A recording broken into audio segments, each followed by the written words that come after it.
Welcome to Bunge TV, news, trends, and information important to your food business. I'm Stacy Wagers.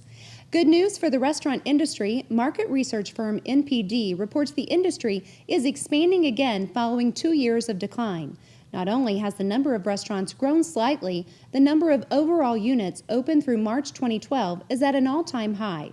Chains continue to fare better than independents, with the greatest number of new locations being added by Subway, Starbucks, and Dunkin' Donuts.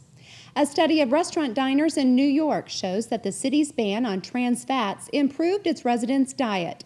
The study, by researchers in the New York City Department of Health and Mental Hygiene, compared the lunchtime meals of people eating at fast food chains around the city in 2007 and 2009, before and after the trans fat ban went into effect. The biggest drop in average trans fat consumption occurred in burger chains, thanks to a combination of reformulated menus and changes in cooking practices, such as using trans fat-free oils when frying. Global oilseed output may jump 8.4% in the next season as South American soybean production recovers from the previous year's drought. According to Hamburg-based researcher Oil World, farmers in South America will clearly favor soybean plantings at the expense of grains. Soybean supplies will remain tight during the first half of the season because South American harvests won't begin until 2013. Meanwhile, dry weather this summer in the U.S. may hurt developing soybean crops here, especially if conditions persist until August. That's when plants enter the pod setting and filling stages. The U.S., Brazil, and Argentina are the world's largest growers of the oilseed. Now let's head to St. Louis for the latest commodity report update. By far the biggest thing driving the ag markets these days is weather. The National Climatic Data Center announced this week that we are currently experiencing our worst drought since December of 1956. And if that wasn't bad enough, the 5 Midwestern states that are being hit the hardest, Illinois, Iowa, Indiana, Ohio, Missouri, accounted for 48.5% of the total corn crop last year and 50% of the total bean crop.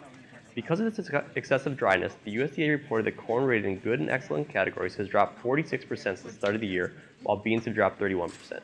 The USDA reported last week that they are now expecting ending stocks of soybeans will be 130 million bushels next year, which would be a historic low. When you look at all this, it makes it easy to understand why in the last month, ag prices have been on fire.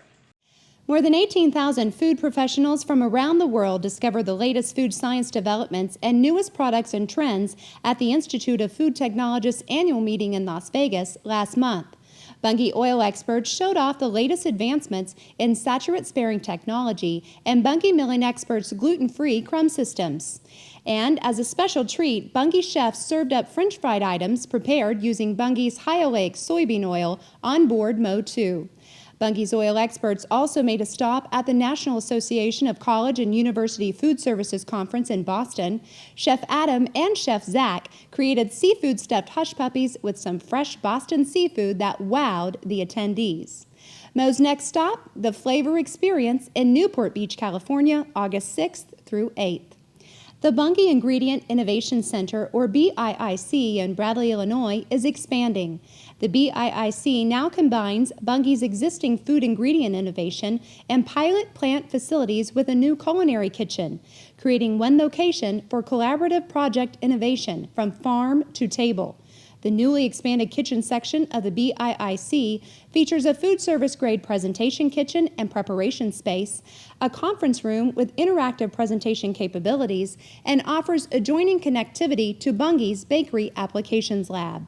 The culinary kitchen allows Bunge's team of chefs to showcase Bunge's latest product innovations, test new recipe formulations, facilitate cooking demonstrations, sample on-trend finished food products, and even host customer hospitality events. The expansion was celebrated July 24th. That's all for this edition of Bunge TV. I'm Stacy Wagers. Thanks for watching.